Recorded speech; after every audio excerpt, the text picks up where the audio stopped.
Trên bầu trời đêm nay không có ngôi sao mang tên em, cho lòng này buốt ra trái tim anh cô đơn nao nề.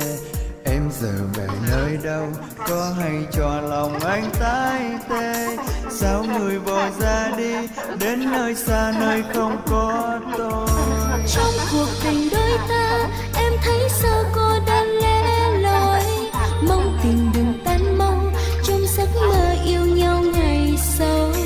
Để một lần em nói em yêu anh nhưng anh có hay, thôi mình đành chia tay để hôm nay đôi ta cách biệt.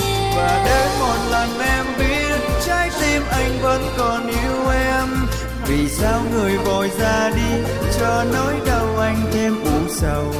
Và để một lần em khóc cho lệ tràn hoen khóe mi, vì giờ người vội ra đi. Và để một lần em biết trái tim anh vẫn còn yêu em, vì sao người vội ra đi cho nỗi đau anh thêm u sầu.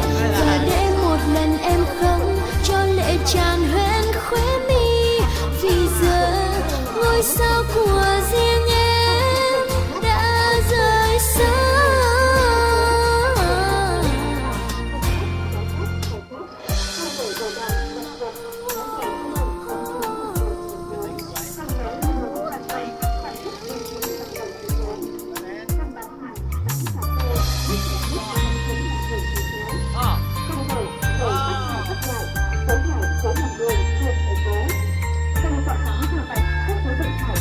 Trên bầu trời đêm nay không có ngôi sao mang tên em, cho lòng này buốt ra trái tim anh cô đơn nao nề. Em giờ về nơi đâu, có hay cho lòng anh tái tê?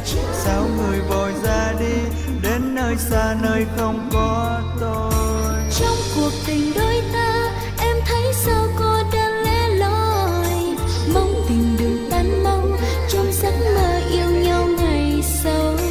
Để một lần em nói em yêu anh nhưng anh có hay, thôi mình đành chia tay để hôm nay đôi ta cách biệt. Và để một lần em biết trái tim anh vẫn còn yêu em, vì sao người vội ra đi cho nỗi đau anh thêm u sầu. Và để một lần em khóc cho lệ tràn hoen khóe mi, vì giờ người vội ra đi. Và để một lần em biết trái tim anh vẫn còn yêu em, vì sao người vội ra đi cho nỗi đau anh thêm u sầu.